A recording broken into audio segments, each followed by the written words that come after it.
No es tan infrecuente entonces pensar que una paciente que nos acude a la consulta ginecológica y que nos acuda por una candidiasis o por una tricomoniasis no pueda tener asociado de manera subyacente, solapada, una lesión condilomatosa por VPH. El Instituto Nacional del Cáncer, que esta es la buena noticia que les traigo, sacada también del Ministerio de Salud, es que el Ministerio de Salud de El Salvador creó un programa en el año 2005. El Instituto Nacional del Cáncer creó el plan estratégico entre el 2005 y el 2009 para la reducción del CA de cuello uterino en este país.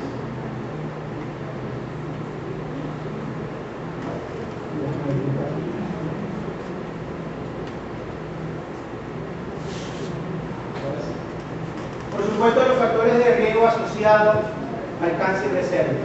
Probablemente la mayoría de la literatura no hace diferencia entre los factores de riesgo, es algo que está en cualquier libro que nosotros podamos investigar. Por supuesto, la infección por VPH, el virus, el serotipo 16-18, que está más involucrado, un 95% de todos los cánceres de cuello uterino está en relación con el serotipo 16-18 de VPH, que lo hablamos en la primera charla. Entonces, por supuesto, la nulliparidad va a tener también mayor riesgo. El inicio precoz de la actividad sexual, mientras más temprano se inicie la actividad sexual, tan temprano como los 11 años, en mi país hay un promedio de inicio de relaciones sexuales alrededor de los 13 años, quiere decir que nosotros podemos llegar a tener pacientes embarazadas en nuestro servicio tan precozmente como 12 años. Creo que aquí en El Salvador es algo muy similar. Por supuesto, la infertilidad, los antecedentes de menstruaciones irregulares, con ciclos anovulatorios, pacientes que tienen trastornos menstruales, pacientes que tienen hiperestrogenismo, pacientes que sufren de ovario poliquístico, todo este tipo de pacientes pueden llegar a tener un factor de riesgo asociado al cáncer de mama. Por supuesto, la aparición de la menopausia, después de los 52 años, puede llegar a tener una tasa de unos 2.4% mayor riesgo para el cáncer de mama. Y la obesidad, fíjense acá que también está asociada junto con el cáncer de mama, más o menos 3 veces si se excede la tasa de 23 kilogramos sobrepeso, más o menos un índice de masa corporal de 27. Como decía, la posición prolongada del estrógeno no solo para el cáncer de mama, sino también para el cáncer de cuello uterino, como síndrome ovario poliquístico, tumores ováricos funcionales, entre otros, que ayuda y que mantiene a la paciente en estado de hiperestrogenismo permanente. Lo que le mencionaba, las relaciones sexuales tan precoz como menor a los 17 años, los embarazos en adolescentes, y la promiscuidad, que es lo más frecuente en este tipo de pacientes de estratos sociales bajos, donde la manera más fácil de poder salir del estado de pobreza que puedan estar es buscar la ayuda o buscar el soporte de una pareja que la pueda mantener. Trae como consecuencia múltiples parejas, embarazos no deseados, y todo esto está en relación con la incidencia aumentada de cáncer de cervix como factor de riesgo. Por supuesto, la enfermedad de transmisión sexual, el condiloma, el herpes genital en menor porcentaje, pero todos asociados a el carcinoma de uterino. La clasificación de FIBO, probablemente cuando hicimos el posgrado de ginecología, la estudiamos, esto es clásico, esto no se ha modificado, por supuesto es extensa, a veces inclusive un poco complejo saber cómo clasificar estas pacientes. Si no tenemos a la mano estas tablas, a veces podemos estadificar la paciente de manera errada, y al estadificar esta paciente de manera errada, por supuesto que el tratamiento oncológico también estará equivocado. Entonces, por supuesto que es importante saber que cada uno de estos estadios tiene un tratamiento específico para cada uno, ¿no? Entonces, el estadio 0 no es más que el carcinoma in situ. Lo ideal sería encontrar a todas las pacientes, o la mayoría de las pacientes, para hacer diagnóstico temprano en esta área, porque ya vimos que la curación de la patología es aproximadamente al 100%. En el estadio 1, por supuesto, va a estar afectado en el estadio 1A confinado el cuello uterino. En el 1 a 1 la invasión solamente va a ser unos 3 milímetros de profundidad y 7 milímetros de extensión de la lesión. El 1 a 2 son las lesiones que van con una profundidad de 5 milímetros y que debe exceder los 7 milímetros de extensión. Por supuesto, ya el compromiso vascular o que pueda haber en ese momento no va a afectar la estadificación de la paciente. Dentro del estadio 1 tenemos el 1B y el 1B2, ¿okay? Donde son lesiones ya macroscópicamente de mayor tamaño, ya visibles, ¿okay? Donde el tamaño no supera los 4 centímetros en el 1B1 y que el tamaño del 1B2 puede llegar hasta los 5 centímetros, su mayor diámetro.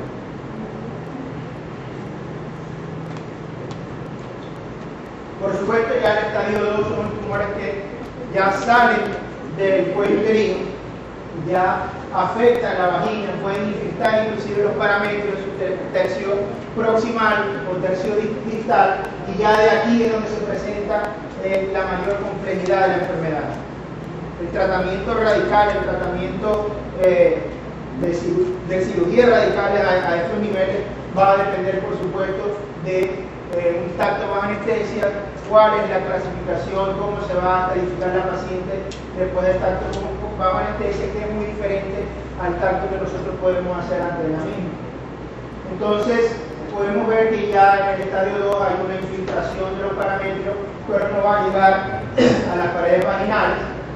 En el estadio 2A hay un compromiso de los 2 tercios proximales de estos paramétros, y en el estadio 2B ya hay afectación completa de estos parámetros, llegando inclusive a comprometer el tercio superior de la vagina.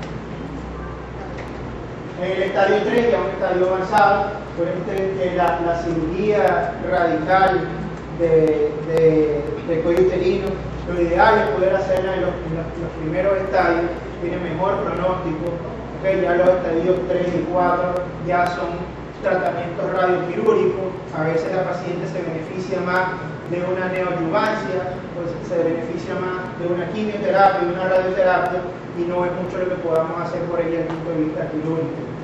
Y es importante saber que muchas de estas pacientes en estadio 3, que por alguna razón haya que operarla, en muchas oportunidades son pelvis congeladas, que lo que hace es más bien complicar el problema. Entonces, en el estadio 3 ya hay afectación del tercio inferior de vagina, hay extensión a la pared lateral de la pelvis. En el estadio 3A, afectación del tercio inferior de vagina, y en el estadio 3B ya la enfermedad se cataloga como metastásica, ya hay tumor a distancia a nivel renal. El estadio 4, por supuesto, ya ha abarcado todos los estadios anteriores, y lo que hay es un compromiso ya en el 4A de la mucosa vesical, y el 4B ya podemos encontrar metástasis a distancia, pulmón, hueso, hígado, etc. Por supuesto, la clasificación de Richard, iniciada, que fue el creador de la nomenclatura del NIC, NIC 1 puede estar afectada en el tercio inferior del cuello uterino, NIC 2, la mitad del epitelio puede estar afectado, y en el NIC 3, evidentemente, todo el epitelio está afectado. La clasificación de Papa Nicolau, usualmente la utilizamos de manera rutinaria en la consulta. Tenemos que la clase 1 son las células que son completamente normales, la clase 2 son células que presentan alguna modificación de su citoplasma, alguna modificación de la arquitectura del núcleo, pero que estas características no pueden llegar a ser de malignidad. En la clase 3 del Papa Nicolau ya hay sospecha de células atípicas, pero todas las características están dadas a que probablemente esto se pueda pensar en un cáncer.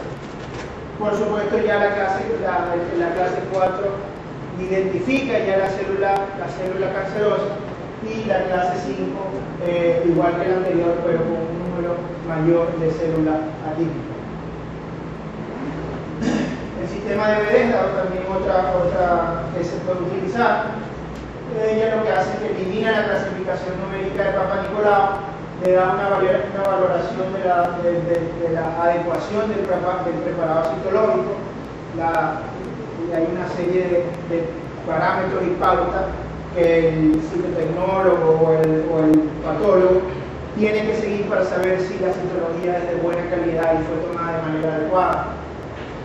El uso de la terminología diagnóstica puede llegar a facilitar la comunicación entre el anatomopatólogo y el clínico, que esto es lo más importante. En este tipo de patologías oncológicas, yo pienso que lo más importante es que utilicemos el mismo lenguaje. Así como el cáncer de mama, el cáncer del cuello uterino, hay que tratar de utilizar un lenguaje que podamos entender en Japón, que podamos entender en Francia, en Alemania, terminología que simplemente podamos transcribir y saber que estamos hablando de lo mismo y que los grados de identificación del cáncer de cuello uterino estemos hablando de lo mismo. Por supuesto, va a hablar entonces de clasificación de BD, del epitelio normal, las lesiones intraepiteliales de bajo grado y las lesiones intraepiteliales ya de alto grado. Por supuesto, las clasificaciones van a haber clasificaciones histológicas de acuerdo a la diferenciación celular y de acuerdo no a la aparición o no de la titia celular. Los síntomas básicos de un cáncer de cervix. Una paciente, el 90% de nuestras pacientes son pacientes asintomáticas. No hay síntomas de ningún tipo, la paciente acude a la consulta ginecológica y por hallazgo colposcópico y hallazgo de biopsia dirigida por colposcopio hacemos el diagnóstico. Acuérdense que mencionamos en la primera charla que la mayoría de estas patologías son subclínicas, se hacen simplemente por diagnóstico de histológico o citológico. Pero sin embargo, cuando ya hay síntomas, la paciente con cáncer de cuello puede inclusive consultar por una leucorrea sanguinolenta, puede ser fétida o no, y esa es la primera causa de acudir al ginecólogo. Una vez que acude al ginecólogo, se coloca el espéculo, la gran sorpresa es una lesión tumoral por flor, y esta es la razón de ello. Por supuesto, el sacramiento vaginal, una vez que estos tumores dan síntomas, son un epitelio que tiende a necrosarse muy fácilmente, un epitelio que tiende a sangrar espontáneamente, y esta puede ser una de las razones por la consulta. Una razón también es el sangramiento por relación sexual, aunque ahí entramos en una paradoja. Las inflamaciones severas del cuello uterino, tratadas o no, pueden producir sangrado por relación sexual. Entonces, esto no puede ser solamente una causa de que no sangré por una relación sexual, ahora tengo un cáncer de cuello. No, hay que hacer el diagnóstico, y el diagnóstico se hace, como todos sabemos, de manera histológica. Dolor pélvico, muy frecuente también, y el ardor para orinar con síntomas ya urológicos, pensando en un estadio avanzado, un 3B o un estadio 3 o 2B.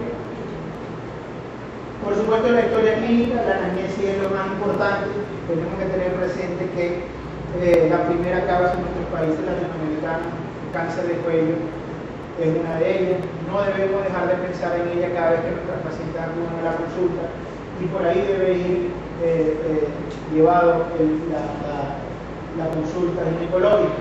Ahora bien, debemos también, así como hay factores de riesgo para el cáncer de mama, también hay factores de riesgo para el cáncer del cuello uterino, que lo mencionamos anteriormente. Por supuesto, el examen pélvico siempre debe ser llevado a cabo bajo visión directa, y lo ideal es bajo visión colposcópica. Toda paciente que acude a la consulta ginecológica debe tener parte de la anamnesis y el examen completo por órganos y sistemas, debe tener ya más específicamente su control citológico, su control